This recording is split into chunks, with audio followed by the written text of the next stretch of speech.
Hi guys, Larry here, Get to Know. I've got a new remix that came out this week, and I just wanted to talk about a few things relating to that remix that I think might be interesting for people to see. The first thing I want to talk about is a little bit the kind of creative vision that I had for the remix and how I implemented that and my thought process with that. The second thing is going to be a bit more technical in terms of the production. I'm going to show you a way that I used LFO tool with MIDI trigger mode to really tighten up the low end and make sure the bass and the kick were sitting nicely together. And the third thing is I'm going to open my master project and just show you how you can use compression and expansion to help rebalance something which just needs a little bit of extra help in certain areas. So we're going to start off with more of a kind of artistic vision standpoint for the track. So I'm just going to play it from SoundCloud. So this is the original track. So the release came out this week on Ever After Records, which is Louis LaRoche's label. The original artist is OHYEAHS, and it's featuring Mathilda and Funks. It's called Something Missing. So let's just have a little blast of the track. So this is the original. So a nice kind of disco kind of boogie vibe.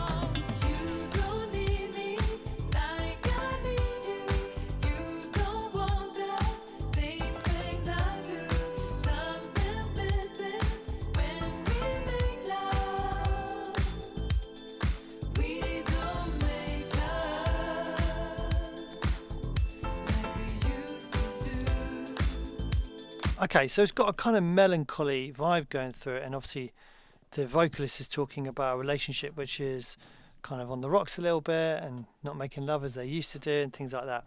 So when I got sent the remix parts, I decided that what I wanted to do was put my own standpoint on it and kind of flip it so really it had a kind of a new slant on it, because I think that's what you should aim to do when you're remixing. So that was what I wanted to do, and there was different things I wanted to try in order to do that. So the first thing that I wanted to talk about and the first thing I decided to do was to not use the full vocal. I spoke to OHYEAHS, who said he wanted something a bit more club orientated, and we talked about some of my previous tracks that he'd liked, and so I decided that was going to be the direction, more kind of less song based and more of a club kind of vibe.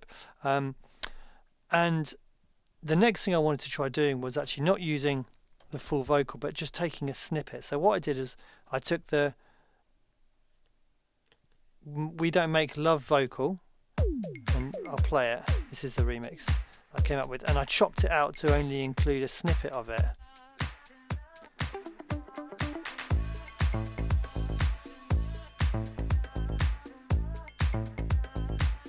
So now she's singing Making Love in the Dark. So what I wanted to do was try and no longer make the track about a relationship which is faltering, and more about the kind of much more romantic, sensual, almost kind of deep kind of vibe to it. So that was my kind of concept, was to make it clubby, a real kind of musical journey, quite musical, quite evolving, and have more of like a completely different energy to it. So it's much more kind of sultry and not about what the original track was about. So that was my idea basically.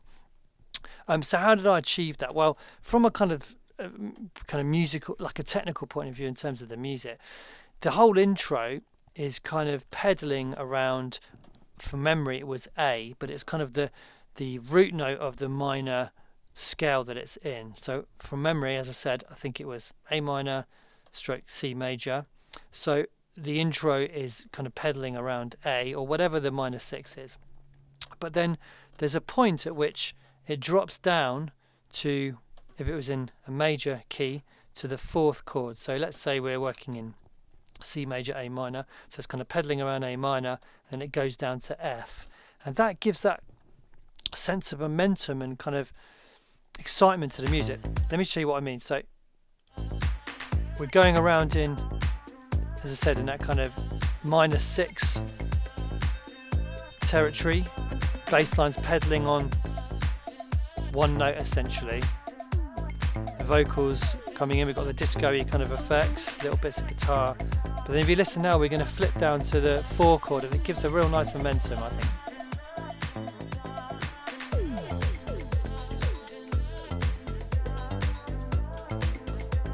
So having that vocal just repeating very hypnotically, kind of lulling you into this kind of repetitive groove, and then having something so major changing underneath, the whole harmony, reharmonizing it.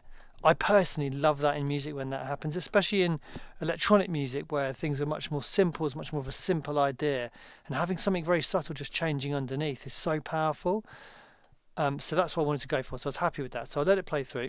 So we're going to getting used to the instrumentation, the bass has changed underneath, but you know, it's something quite exciting to be happening at 1 minute. So we've got kind of a little bit of a switch up in terms of the harmony there. Now this is actually a SoundCloud edit I've done. The actual full length track I think is about 6.5 minutes, but I've kind of sped up the intro a little bit and chopped out the outro just to make it a little bit more snappy for SoundCloud. So we've got pads coming in, disco percussion, that was all recorded, the percussion. So the vocals coming in, getting louder, you know, drawing you in. Try to really work on the sense of space to make sure there's lots of front back depth. And then we've got some of the original parts coming in with the keys.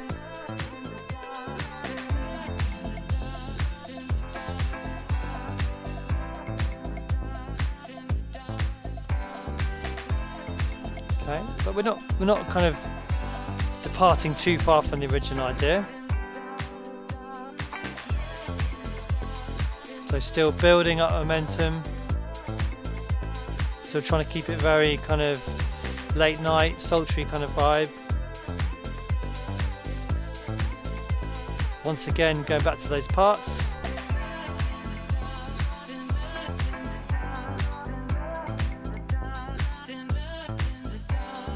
So the vocal kind of weaving in and out. And now, again, I felt like we needed a good switch up, so we've got some guitar coming in now. Kind of Nile Rodgers-y vibe, and the vocal changes there, stops having repetitive and when we make love.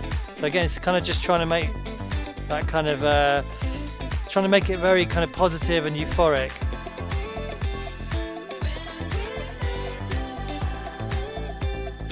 Now, as I said, I wanted to make this a real journey kind of track, so it takes you on a musical kind of journey. So I wanted another switch up here, so change the chords again. So it's like almost a bridge.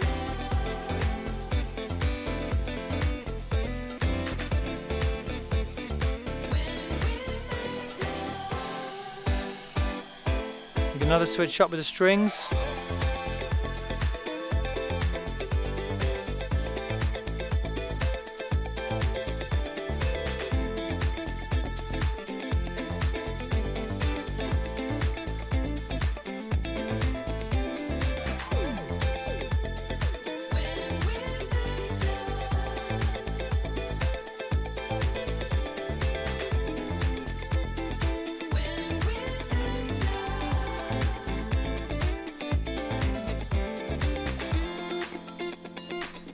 So again, just a little kind of change up there, not major, but the guitar kind of changes.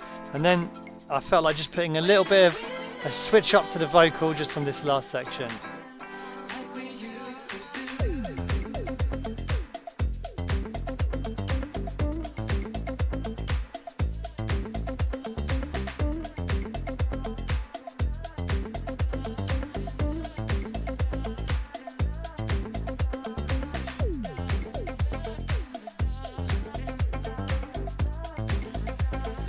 So there you go, then the outro carries on. So see the last bit of vocal she sings, when we make love like we used to do. So I've been trying to build it up as being a total switch up on the original track, a switch up on the idea, but then there's a little kind of reference to it at the end, which is when we used to do. So it's a feeling of maybe, I'm just trying to retell that story or reinterpret that story. So, you know, maybe the relationship is faltering, but occasionally they have good times again, you know, that kind of thing. So just trying to tell some kind of story through the music. Now, I'm not, the majority of people that listen to this, they're not going to be thinking of that.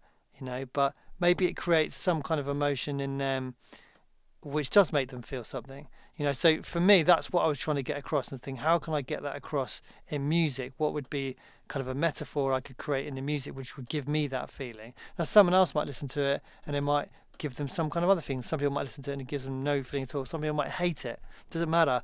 But if you try and create emotion in your music, then people can interpret that, because some people have described music as being a metaphor for human experience, and a way of being able to explain something in a kind of more succinct, in some ways a more succinct way than words can, because emotion is more of a a kind of visceral experience than languages in some ways. So if you can provoke emotion with music, in some ways you can tell a story better than words, even though it's far less precise, because you can't give people instructions in music unless it has lyrics, of course, if you know what I mean.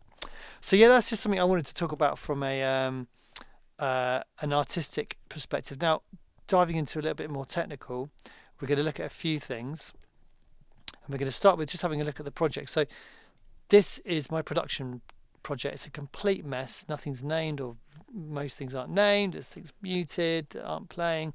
I mean, that's not including, look at all these hidden tracks. Whoa, there we go. Look at all that. That's just like out of sight, out of mind. Hide the tracks, doesn't matter, they're not there. So this is kind of how I work. Really messy, throw things at it, try and get a vibe, try and stay excited, don't get technical. These things have got a lot of processing on, but these are to make like the vocal have that spacey effect. So the whole track was built around that, so we couldn't really have the track without having that spacey effect. But all these other things, there's just plugins just to kind of little bit of side chaining, but there's no EQ really, a couple of things, but no compression, because I'm trying to get it to sound in a decent place without having to rely on effects, because then when you add effects, you're able to really focus on creating a tangible kind of space, which I think I managed to do on this remix. I was quite happy listening back to it there, the sense of space that it has and the front back perspective. Okay, so that was something from a kind of artistic vision point of view. I wanted to start with that because as much as I love the technical side of things, and the technical side of things is so important, ideas and the artistic vision of something is just the most important thing, and the thing that actually people don't spend enough time working on. It's all about mixing and production tricks and stuff like that, but actually the idea you have in the first place is the most important thing. So that's what I wanted to start off talking about, was the actual idea of the track and the vision of the track. But we're going to now move into looking at some more technical stuff, which is going to be the trick with LFO tool being MIDI re-triggered.